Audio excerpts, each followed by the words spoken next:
అంటే కనుక పవన్ కళ్యాణ్ గారి అభిమానులు తాకిడి తట్టుకోలేకపోతారు. ఇది మాత్రం మీరు వాస్తవాన్ని గ్రహించాలి. పవన్ కళ్యాణ్ గారి మీద అన్న మాటని తెలుగుదేశం పార్టీ తరఫున మేము తీవ్రంగా ఖండిస్తున్నాం. మీరు కూడా బేషరతుగా క్షమాపణ చెప్పాలి. మీరన్న మాటలకి జగన్మోహన్ రెడ్డి క్షమాపణ చెప్పే వరకు ఇది ఆగదు, గుర్తుపెట్టుకోండి. కీర్తన్ గారు మాట్లాడతారు. శేఖర్ రెడ్డి గారు, మీ వీడియో ఫ్రీజ్ అయింది, మీరు ఒక మాట చెక్ చేసుకోండి. ఈ లోపల కీర్తన్ గారు మాట్లాడతారు. కీర్తన్ గారు, చంద్రశేఖర్ గారు చవటా దద్దమ్మ అని వ్యక్తిగతంగా మాట్లాడుతున్నారు. నిజంగా చవటా దద్దమ్మ ఎవరు సార్? రాష్ట్రాన్ని పెట్టిన అసలైన చవటా దద్దమ్మ ఎవరైనా ఉన్నారంటే లేదా నాయకుడే. ప్రత్యేక హోదా తెస్తాను, కేంద్ర మెడలు ఉంచుతాను, నాకు సీట్ నన్ను గెలిపించండి, నాకు ఇంతమంది ఎంపీలను ఇవ్వండి, ప్రత్యేక హోదా తెచ్చి కేంద్ర మెడలోంచి మరి సాధించేస్తాను అనే బడాయి మాటలన్నీ చెప్పిన చవట ఎవరండి ఈరోజు రాష్ట్రానికి? పోలవరం పూర్తి చేసేస్తాను, అసెంబ్లీ సాక్షిగా కొత్త బట్టలు పెట్టి మరి ఇచ్చేస్తాను అని చెప్పిన అనిల్ యాదవ్ ఇంకొక పెద్ద చవట కాదా? ఈ రోజు కట్టాలనా, డయాఫ్రామ్ వాళ్ళ గురించి తెలుసుకోవాలనా, అంటే ఒక మినిస్టర్ అయితే అవగాహన ఉండాలనా అని పనికిమాల మాట్లాడుతున్న అంబటి గారు ఎవరండి?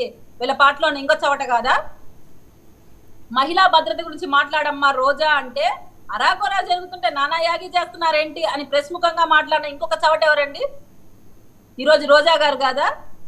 ఇన్ని అక్రమాలు జరుగుతున్నా చూసి చూన్నట్టుండి మహిళా భద్రత గురించి మాట్లాడకుండా, వాలంటీర్ వ్యవస్థ లోపాల గురించి పట్టించుకోకుండా కేవలం ఆ వ్యవస్థని తన ప్రైవేట్ సైన్యంగా ఏర్పాటు చేసుకుంటూ ప్రజలని ఇబ్బంది పెట్టిస్తూ వాళ్ళ వాలంటీర్లే మహిళా భద్రత లేకోకుండా వాళ్ళని కాపాడుకోకుండా వాళ్ళ మీద అఘాయిత్యాలకు పాల్పడుతున్నారని ప్రత్యక్ష సాక్ష్యాలు మనం చూపిస్తున్నా పట్టించుకొని ఇంకొక చవట ఎవరండి? ఈరోజు సోషల్ మీడియా ద్వారా జనాలని పూర్తిగా మోసపూరిత ధోరణిలోకి తీసుకుపోతూ ఒక సింపతి డ్రామా ఆడిస్తున్న భార్గవ్ గారు ఎవరండి? ఇంకొక చవట కాదా? సీఎం గారిని పక్కన పెట్టేసి యాక్టివ్ సీఎం గా వ్యవహరిస్తూ ప్రతి ఒక్క స్క్రిప్ట్ ఇస్తూ ఎక్కడ ఏ కార్యక్రమం జరిగినా విధానపరంగా మాట్లాడితే వ్యక్తిగత దాడులకు పాల్పడండి, అదే కుల నాయకులు తిట్టించండి అని చెప్పి స్క్రిప్ట్ పంపించే సజ్జల గారు ఎవరండి?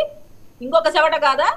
ఇక్కడ ఇంతమంది కార్యవర్గాన్ని పెట్టుకునేసి జాబ్ గ్యారెంటీ గురించి మాట్లాడరు, సంపూర్ణ మద్యపాన నిషేధం గురించి మాట్లాడరు, మహిళా భద్రత గురించి మాట్లాడరు. ఏది మాట్లాడినా సంక్షేమం చేసాం, బటన్ నొక్కేసాం.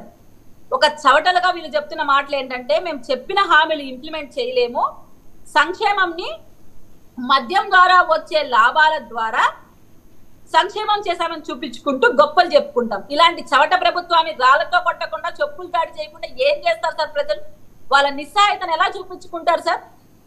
ఈ రోజు నిజంగా ప్రజలు ఈ దాడికి పాల్పడలేదు, ప్రతిపక్ష నేతలే చేశారన్నప్పుడు, ఈ కుట్ర జరిగింది అన్నప్పుడు మీరు బయటపెట్టండి ఆ సాక్ష్యాలను. ఇంత పెద్ద సిబ్బందిని, ఇంత వ్యవస్థని మీరు మేనేజ్ చేస్తున్నారు కదా, మీ మీద దాడికి పాల్పడిన వాళ్ళు ప్రతిపక్ష నేతలైన ప్రూఫ్లు మీకు దొరికి ఉండవా? ఈ పాటికే జరిగి 24 hours పైనే అవుతుంది కదా, ఎందుకు మీరు బయట పెట్టలేకపోతున్నారు? అంటే క్లియర్ గా అర్థమవుతున్నది ఏంటంటే ఇది మీ మీద సింపతి కోసం మీరే చేసుకున్నారా, లేకుంటే గతంలో ఉన్న కోడికత్తి ధర్మ వర్కౌట్ అవుతుంది మళ్ళీ ఇది కూడా వర్కౌట్ అవుతుంది అన్న ఇంటెన్షన్ తో చేస్తున్నారా అని మీరు ప్రజలకు తెలియజెప్పండి. మాకు అవసరం లేదు, ఎందుకంటే మేము ప్రజాక్షేత్రంలో ఉన్నాం, ప్రజలు మా మీద మద్దతు చూపిస్తున్నారు, మేము గెలుస్తున్నాం. సో మాకు ఇలాంటి కుట్ర రాజకీయాలు, ఇంత నీచమైన రాజకీయాలు మాకు అవసరం లేదు. చవటాలు అనిపించుకుంటూ, దద్దమ్మలు అనిపించుకుంటూ, ప్రతిపక్ష నేతలు వ్యక్తిగతంగా మాట్లాడటం కోసం మాత్రమే ఉంటున్నాం. మీరు బయట పెట్టుకోండి, మీ నిబద్ధతని ప్రజలకు చూపించండి. ఇది డ్రామా కాదు, కుట్ర అని అంటున్న మీ మాటలకు సాక్ష్యాలు చూపించండి. డివి శ్రీనివాస్ గారు మాట్లాడతారు. శ్రీనివాస్ గారు, ఇప్పుడు ఎలక్షన్ కమిషన్ కంట్రోల్లోకి వెళ్ళిపోయింది. Police has to follow the rules and directions the election commission, అందులో డౌట్ ఏం లేదు. 24 hours అయిపోయింది. అయినా కూడా ఎలక్షన్ కమిషన్ నుంచి అంత నిర్దిష్టంగా ఆదేశాలు వచ్చిన తర్వాత కూడా పోలీసు ఇంతవరకు దీని మీద స్పష్టంగా ఇదిగో ఇది వీరు దీనికి కారణం అనే ఒక ప్రకటన ఎందుకు చేయలేకపోయారంటారు? 24 hours దాటిపోయింది, పెద్ద వ్యవహారం కాదు, అదేం పాకిస్తాన్ కాదు, సింగనగర్. అది ఇప్పటివరకు అసలు ఆ వస్తువు దొరకలేదు. ఏది జగన్మోహన్ రెడ్డి పైన దాడి జరిగిన వస్తువునే వీళ్ళు ట్రేస్ అవుట్ చేయలేకపోయారంటే, ఒకవైపు నాయకుడి ప్రాణాలు రక్షించలేకపోతున్నారు, మరోవైపు అడ్డుకట్ట వేయలేకపోతున్నారు అరాచక శక్తుల స్వైర విహారాన్ని. స్థానిక పోలీస్ వైఫల్యం అడుగడుగున స్పష్టంగా అణువణువున కనపడుతున్న దీనిపైన విచారణ కూడా స్థానిక పోలీస్ ద్వారా వర్కౌట్ అయ్యే అవకాశం లేదు. ఈ విచారణ కూడా అది మొక్కుబడి విచారణగా మారుతుంది. వీళ్ళు పంపే రిపోర్టులు కూడా మొక్కుబడి రిపోర్టులుగానే మారుతాయి. దీనిపైన కేంద్ర ఎన్నికల సంఘం, కేంద్ర ప్రభుత్వం సిబిఐ ద్వారా విచారణ జరిపించాలా, లేకపోతే ఎన్ఐఏ ద్వారానే విచారణ జరిపించాలా, కేంద్ర దర్యాప్తు సంస్థలు ఇక్కడ అడుగు పెట్టాలి. అప్పుడు మాత్రమే దీనిలో ఉన్నటువంటి నిజాలు బయటకు వస్తాయి. సజ్జలు అన్నట్టు ఇది cold blooded pre planned murder అటెంప్టా, లేకపోతే ఇది కోల్డ్ బ్లడెడ్ ఫ్యాబ్రికేటెడ్ డ్రామానా? ఇవన్నీ కూడా మరి ఇప్పుడు వెంటనే బయటపడాలంటే రాబోయే ఎన్నికల ముందే ఎవరు డ్రామా ఆడారు, ఎవరు హత్యాయత్నం చేశారు, వీటిని నిగ్గు తేల్చాల్సిన బాధ్యత కేంద్ర ఎన్నికల సంఘం పైన ఉంది. ఆ తర్వాత కేంద్ర దర్యాప్తు సంస్థలు ఇప్పటికైనా దీనిలోకి ప్రవేశించాలి. అంతే తప్ప పరస్పర ఆరోపణలు, ఈ విధమైన రెచ్చగొట్టే వ్యాఖ్యల వల్ల ఇలాంటి ఫలితం జరిగింది. ఇకనైనా సంయమనం పాటించాలి. రెచ్చగొట్టే వ్యాఖ్యలకు స్వస్తి చెప్పాలి అన్ని రాజకీయ పార్టీలు కూడా. ప్రజల సమస్యలు పక్కదారి పడుతున్నాయి. ఏది రైతు సమస్యలు, ఇవాళ రైతు ధాన్యం కొనేవాళ్ళు లేరు, ధాన్యం కొంటే డబ్బు ఇచ్చే పరిస్థితి లేదు. ఒక రైతు ధాన్యం బస్తా అమ్ముకోవాలంటే 200 రూపాయలు ఎదురు లంచం ఇవ్వాలి. ఇలాంటి పరిస్థితుల్లో రైతుల సమస్యలు, మహిళల సమస్యలు, అసలు యువత నిరుద్యోగంతో తల్లడిల్లుతోంది. దేశం మొత్తం మీద ఉన్న నిరుద్యోగం కన్నా ఆంధ్రప్రదేశ్లో నిరుద్యోగం డబల్ అయిపోతుంది, వలసలు పెరిగిపోతున్నాయి. ఇలాంటి పరిస్థితుల్లో సమస్యలు పక్కదారి పట్టించడం ఎవరికి లాభం, ప్రజల దృష్టి మళ్లించడం ఎవరికి లాభం అనేది గ్రహించాలా. అధికార పార్టీ చేస్తోందేంటి, ప్రతిపక్షాలు చేస్తోందేంటి, ప్రజలు ఇవాళ తీర్పు ఇవ్వాలి.